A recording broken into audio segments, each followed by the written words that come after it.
Hello and welcome back to the MilanTalk Podcast. I'm your host, Samik Paul. I hope you're all still staying safe and keeping well. As promised, back for the weekly pod. Make sure you're following me on Twitter at MilanTalk1 to get involved in all the polls, all the questions ahead of each pod. Number of key talking points that I've raised over the past 7 days that we're going to discuss today, so let's get straight into them. The first question I asked on Twitter was, in the current squad, which players do you consider indispensable and crucial to build around moving forward?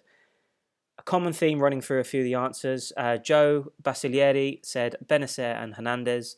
Samir Mohammed 72 said Gigio, Benacer and Hernandez. And Borry Keynes said Gigio as well. For me, I'd agree with all those three individuals. Benacer, Hernandez and Donnarumma. All three need to be part of our long-term future. Donnarumma is obviously a bit more tricky with his contract situation. Currently expires on 2021. Sooner we get an extension agreed with him, the better, in my opinion. Do not want to see him leave the club anytime soon. Benacer and Hernandez have been two of the biggest bright spots of the season, if you like, after they arrived last summer. Hernandez, attacking play, absolutely fantastic. A threat going forward with his assists, and he's obviously been a goal threat for us as well. Needs to improve defensively. That's a big flaw in his game still at the moment. But having said that, he's still a player you look at and you think, yep, I can see him being a key part of our future moving forward. Benacer is arguably the biggest plus point out of all of them. I think he's been absolutely exceptional this season. Started off very slowly, didn't work out for him at the beginning, with Biglia keeping him out of the team under Marco Giampaolo. Gradually, though, he's stepped up. He's made that position his own. And for me, he's looking an absolute gem of a player and one that we can definitely build around. So those three for sure. Slightly surprised Romagnoli got left off a couple of those lists. I think Romagnoli, as club captain, as the face of the club, I think he quietly goes about his business week in and week out and does a fantastic job for us, both defensively and with his distribution out from the back. Is he one of the top tier defenders in Europe? Some will argue that perhaps not. There are still flaws in his game that make him vulnerable at times. But for me, classy individual on and off the pitch.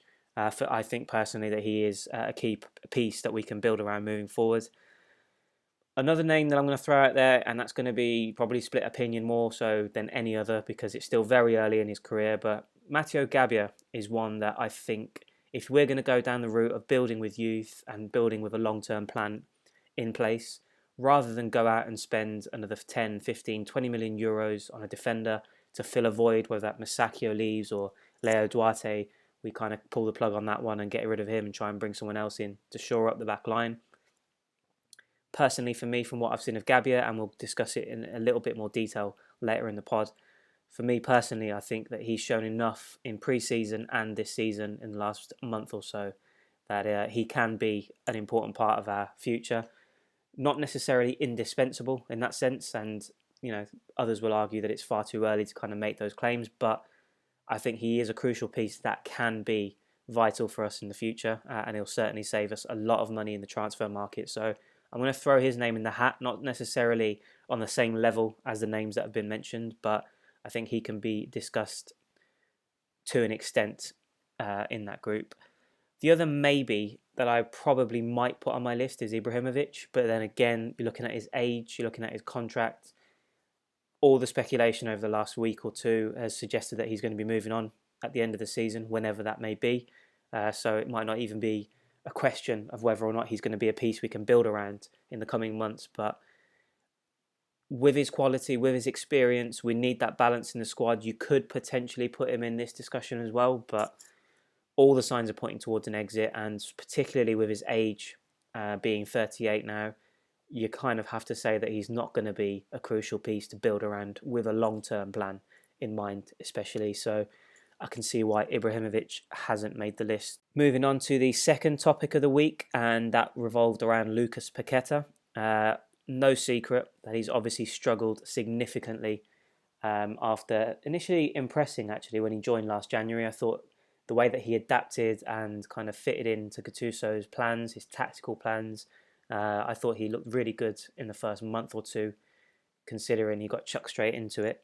But unfortunately this season he hasn't backed it up. He hasn't kicked on. He hasn't shown anywhere near enough quality to suggest that he can be the player that we thought we were signing. And that's obviously in turn has had a knock-on effect and raised question marks over his future, which is completely understandable. And until he can prove his worth and he starts putting in performances to suggest that he can be a fixture of the starting lineup, the question marks are going to continue, and we're going to have to wait and see whether or not he is going to be a player that we can build around, or he's going to be one that arrived to much fanfare but simply didn't perform when he arrived. So the poll was simply, as he continues to struggle, what should Milan do with him? 64.4% of you said keep him and have faith. 13.3% voted to loan him out, and 22.2% went for the sale outright. So obviously a loan deal isn't a particularly popular choice and suggests that the writing's on the wall if you do loan him back to Flamengo, for example, or if you loan him to another Serie A club, which would probably not be a smart idea. Would it be the start of the end for him? Once you're loaned out, I can't really see players coming back and suddenly becoming a key part of the team unless there's a managerial change and that new manager has decided that he can be a key part of the side. So a loan deal doesn't make sense, which I agree with. The 22% that went for a sale outright, completely understand where they're coming from. Like I said, the disappointment surrounding him, his lack of threat and his quality in the final third in particular, it has been disappointing. You expect much more from him. So I completely see the argument for a sale outright. However, I personally agree with the 64% who said keep him and have faith. Now, again, it's going to be a difficult argument to make considering we haven't seen anywhere near enough quality from him so far. And you can look at the fact that, yes, he's Brazilian, yes, he's young, and maybe that kind of influences your decision a little bit to suggest that we need to kind of stick with him and hopefully he'll come good. And with the club's history with Brazilian players as well, maybe that factors into it and it kind of has an effect on your decision making with regards to Paqueta. But I just would find it so disappointing if we cut him off and kind of cut our losses after a year and a half or whatever it may be. We've seen Piontek leave. We've seen young players like Catrone and Locatelli leave as well before they didn't quite kick on. So we've kind of cashed in when we can. Paqueta is a very difficult one because it's kind of difficult to see where he fits into this current formation. But for me, I would like to see us stick with him and not just chuck him in for the odd 20 minutes at the end of games as well, where he can't really get up to the speed of the game and he just ends up not really having much of an impact on the game. It's a massive gamble in the sense that you can't literally just say, right, name him in the starting 11, give him a massive role, and then hopefully he does the business, because he hasn't shown anything as of yet that he can do it on a consistent basis. But the only way I think you're going to get the best out of Paqueta is if you give him a key role in the side, a role which suits him, which he feels comfortable in, which you can see all of his characteristics and ability come to the fore, and then you can make a fair decision on whether or not he is genuinely going to flop or it's just a case of we haven't seen the best of him yet. So agree with the 64% of you who voted keep him and have faith, but whether or not that happens in reality is a completely different thing, so we'll have to wait and see. Another question I asked on Twitter was, if you could only bring back one player, past or still playing, who would you love to see in the Milan shirt again? Obviously, this is a bit more light-hearted fun, so going to rattle through a number of your responses. Thank you all for getting back to me. The first one up is a very popular one. So Samir Mohammed 72, Kaka. He would fix half of our attacking problems. Hell, if even retired Kaka would do more than what Hakan does. So nice little dig at Chalanolu there from Samir. At Lombardia Max says Kaka as well. And Chandra Bhushan Bardwaj says bring Kaka back. So Kaka, obviously a very popular figure, even years after leaving. And you kind of completely agree with the impact that he would make on the team. Prime Kaka would be a joy to see, even all these years on. So I completely understand that pick. At R. Saltinis says healthy Marco van Basten. Absolute dream of a pick there. At Oluwa Cares 1, Pirlo. Brad at Spidey0816, a young Maldini. Swansea and Kanza. Ronaldinho, and Borry Keynes also agrees Ronaldinho. He's the type of player we're missing. Bandito 1899, that's an easy one. Franco Baresi. GW went with Hullet or Van Basten, and Sean Zarafa went with the one and the only Luis Adriano. Not quite sure. Many are going to agree with you there, Sean, but I'm sure you're all pulling our legs there. But yeah, very difficult to disagree with your picks. Kaka, a very, very popular choice, rightly so. Van Basten would be a joy to see again. Pirlo would be another personal favourite of mine. Maldini in his prime would be brilliant. Ronaldinho, I do agree with Borry Keynes and Swansea and Kanza as well. Ronaldinho, just to bring that little bit of flair, that excitement, that kind of desire to turn up and watch Milan week in, week out. Someone that can draw those audiences. We do miss a real standout quality class player like him. So I think that's a fantastic shout. Obviously, got a few things on his plate at the minute in Paraguay. Unfortunate to see him go through that. Nevertheless, a very good pick and certainly one player who many would like to see back. On to the next poll regarding Rafael Leao. Reports in Gazzetta dello Sport last week suggested that the young man is going to be a central figure in our plans next year.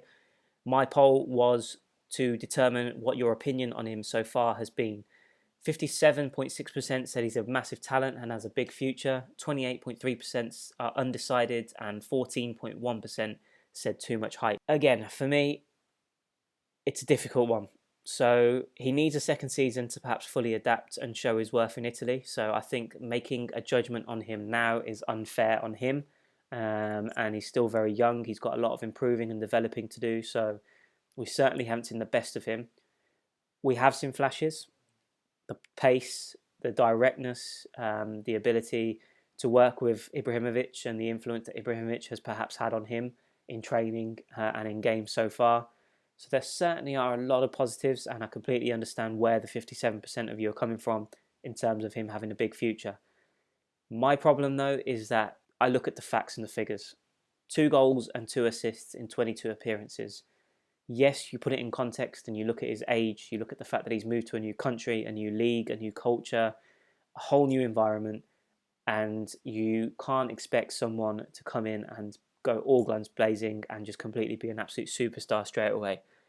But for me, those figures coupled with the inconsistency we've seen, the fact that he's now dropped out of the team in the recent weeks before the stoppage due to the crisis with the coronavirus, all those signs also say to me that he's got a lot of work to do.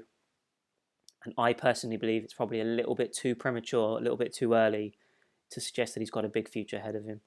I need to see that quality, that pace, that directness, that ability to beat a man. I need to see more goals from him. I need to see an end product in the final third. I need to see all that and kind of go from a raw talent to an absolute star.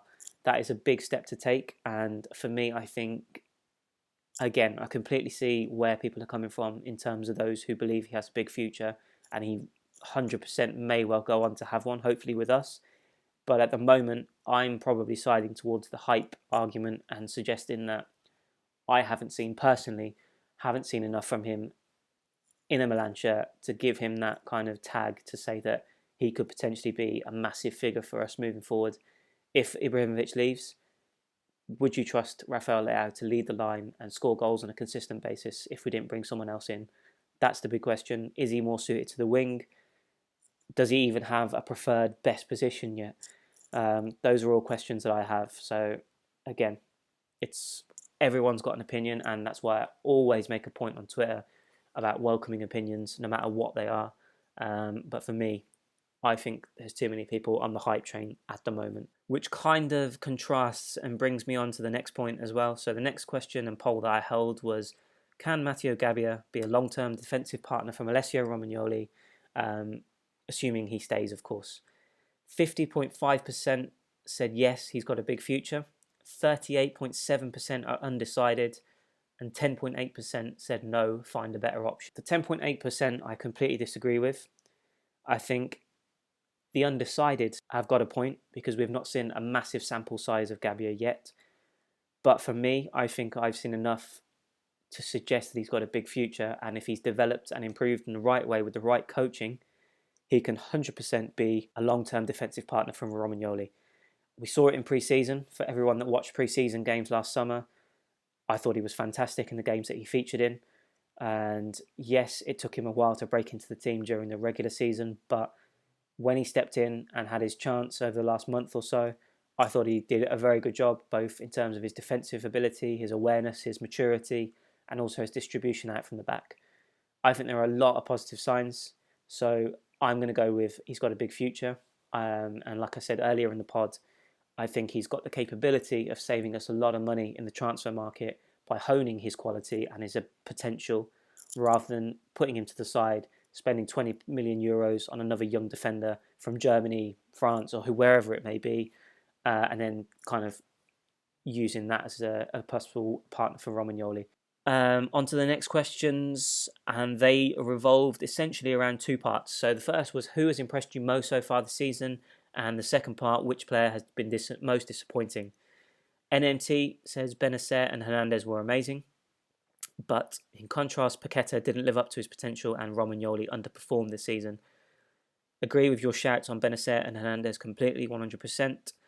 Paqueta, I see that argument completely as well, but going to disagree with you on Romagnoli. I think maybe by his high standards, he hasn't quite been as good, but overall, I think he's been a very sound and reliable presence in the back line again for us this season. At Samir Mohammed 72, hard to decide between these three: Rebic, unlikely hero; Hernandez, out of nowhere; and Benacer. And number two for him, Paqueta, being the most disappointing.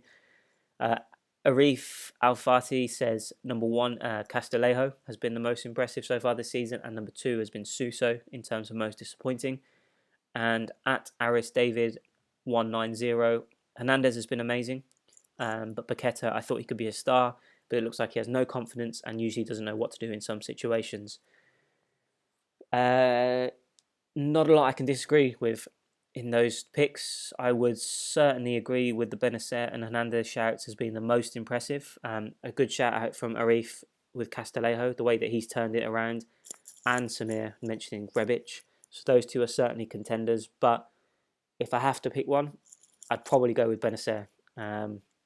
Many of you will know from reading the articles on MilanTalk.com and Twitter over the last few months that I'm a massive Benacer fan. I think what he does in terms of his defensive coverage in front of the back line, his quality and ability on the ball in terms of setting a quicker tempo and getting game going and dominating that midfield for us with his quick feet and smart thinking.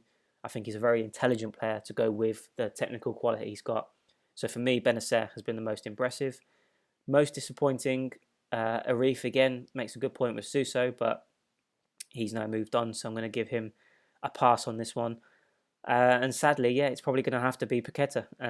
In terms of the expectations and the quality that we all believe that's there, it has been extremely disappointing to not see him kick on and kind of show that quality on a consistent basis this season. So I'd have to agree with Paqueta.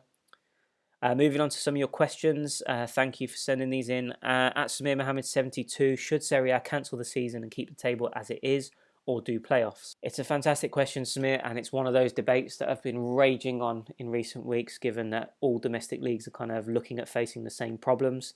First and foremost, the question and the decision that's got to be made is, when is it safe for football to continue? That's the most important priority at the moment, is when are we going to be in a safe position, or should I say those in Italy, when are they going to be in a safe position for sports events to resume and for games to go ahead, be it behind closed doors? I think personally you should leave it as long as possible. Euro 2020 has been postponed till next year. The summer's free. Champions League and Europa Leagues have been postponed indefinitely. That is essentially freeing up the summer to get the domestic leagues finished. So if possible, if it can wait until June, which I think is probably going to be a realistic sort of safe period of play. So April's a complete write-off. May, you're looking likely for it to be a write-off as well, as things kind of, hopefully, fingers crossed, calm down, the numbers ease, and we get over the curves and the peaks and kind of go back towards a significant drop in numbers of cases and deaths because of the coronavirus. I think if you can wait till June and play it within a sustained period, whether that be a month, two games a week, complete the season, get the Coppa Italia sorted, and then obviously with the Champions League and Europa League games to play for those involved still, I personally think that's probably the smartest idea, because if you cancel the season, you're just going to end up causing problems and massive headaches and potentially legal cases and all sorts of issues. Are Juventus, Lazio and Inter going to be happy cancelling the season and leaving it null and void? Or are they going to argue that the current standings should stand and be final? Champions League qualification battle, how are you going to sort that out? Those that are in there at the moment, obviously going to argue, yes, end the season as it is, but you're looking at the chasing pack, they're still in contention. and including Milan mathematically. So the argument there is that no, the season's not finished. So how can you finish the season as it is? Same with relegation. And even if you say no relegation, 3 stay in, and the top 2 come up, Serie B is not a complete write-off as well in terms of the promotion race is finished. You're just opening up a can of worms, in my opinion. So I think you wait as long as humanly possible and until it's safe to do so and complete the season that way. And if it means playoffs, like you said, a more sort of truncated end to the campaign, that's the best possible outcome for me. So yeah, we'll have to see if that's the road that they go down. NMT says, is Gazidis in the management a wise choice? I think there are logical reasons as to why he is the right person to be there, and I think there are positives to him being part of the management system. My biggest issue is that I personally, and again I might be wrong, but I haven't seen anything tangible in terms of the commercial side of stuff to suggest that he's made a massive impact since he arrived at the club. I think, if I'm not mistaken, he's been in the position now for over a year since he moved from Arsenal. Again, I don't recall any major commercial deals, and maybe it's out of his control to an extent, given the lack of qualification for the Champions League and other factors of dealing with financial fair play. I haven't seen anything to suggest that he's come in and made the type of impact that you'd look for from an individual like him with his track record. So that's probably my biggest gripe with him. Obviously, the fallout with Boban, if that was accurate and if he did go behind the backs of the other management staff, that's not a good look either. So that's something that he needs to address and kind of confirm what happened for me as well. Again, a lot depends on the transfer strategy moving forward, what kind of players that we're going to look at bringing in. Is he going to support the manager, whether that's Pioli or someone else, with the right players to take us forward? Or are we going to stick to this strategy that Elliott wants to see of buying young players and improving them with a high resale value? All these things kind of factor in and play in, and as to whether Gazidis is the right man. I think there are plus points, but I'll need to see more from him in terms of the off-the-pitch stuff before I can get on the train and say that he's a wise choice to be in the management team. So up in the air still, that one, but we'll have to see what he does this summer. Right, guys, that's a wrap for this pod for this week. Again, I hope you all enjoyed the pod. I'll be back next Wednesday with another episode. Keep your questions and your votes coming in at MilanTalk1 on Twitter. Check out the Facebook page at MilanTalk1 as well, with loads of throwback stuff at the moment. I'm posting a lot of the old classic images of the icons and legends and a lot of other fun stuff that you can get involved in. So follow me on Facebook, follow the Twitter page. And yeah, like I said at the start of the pod, keep safe, listen to the guidelines. I hope you're all doing okay. It's obviously a tough time for a lot of people in the world right now. Those suffering from the virus, those recovering, those affected by it directly, health workers, all sorts. So I hope if any of you guys are listening, I hope you're doing well. And for the others, I hope you're staying safe and listening to the advice. And hopefully, like I said, April's looking pretty grey, but if we can see some shoots of recovery and some light at the end of the tunnel in May heading into June, I think that's the best we can hope for. So fingers crossed that happens. That's it for this week. Until next week, Forza Milan.